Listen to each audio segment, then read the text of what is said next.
And that then will be the time to decide which is going to be the way forward. Lastly, the relationship with your Deputy President, William Ruto. There have been reports of simmering tensions between you and him. So a very simple question. Will you back him? Will your party back him as a candidate for the 2022 election? I have always maintained very clearly, and it has been my position, and I have made it public severally. We have an agenda as a government that we want to complete. We're still almost 2 years away from an election. This is not the time to start campaigning. That's number one. Number two, I have also made it very clear that my intention is to do everything I can to bring the people of Kenya together, to ensure that the next election will not be an election that shall be a tense election or an election that can lead to a potential crisis of ethnicity.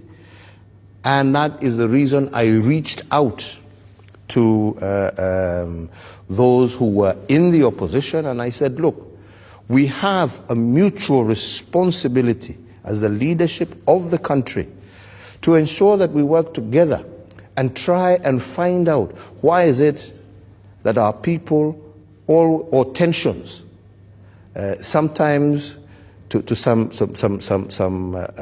terrible levels like happened in 2007. Now, of course, there are some maybe who feel that as a result of that kind of partnership and me reaching out to the opposition is meant to sideline William Ruto. Yes. But there's nothing more to the contrary, because what we are trying to do is to bring people together to agree on those issues that divide us, and then be in a position to actually have an election where the people of Kenya will have an opportunity to choose for themselves thereafter the leader, and have a system that is more inclusive, so that the results at the end of the day will be such that there will be both acceptability, because there shall be a feeling of inclusion and that no one has been left behind. So that anybody, therefore, who is going against that particular principle, which I hope to achieve, well, I don't say he's doing it, but my hope and my prayer is that we shall all work together to achieve this objective, because that is currently my primary objective. And it is my hope and prayer that especially those in my political party will work with me to ensure that we achieve this for Kenya, we achieve this for our people, and I am very hopeful that we are going to be able to work towards that end, not only with me and my deputy, but also with all. But that is the program I have, that is the objective I have, and with the help of God and the people of Kenya, that is what I hope to achieve, and that is the gift I hope to leave behind. So you cannot commit today that you will support him in 2022? My commitment is to this. My commitment is to this process. My commitment is to peace, stability, and prosperity for the people of my republic. That is my number one function.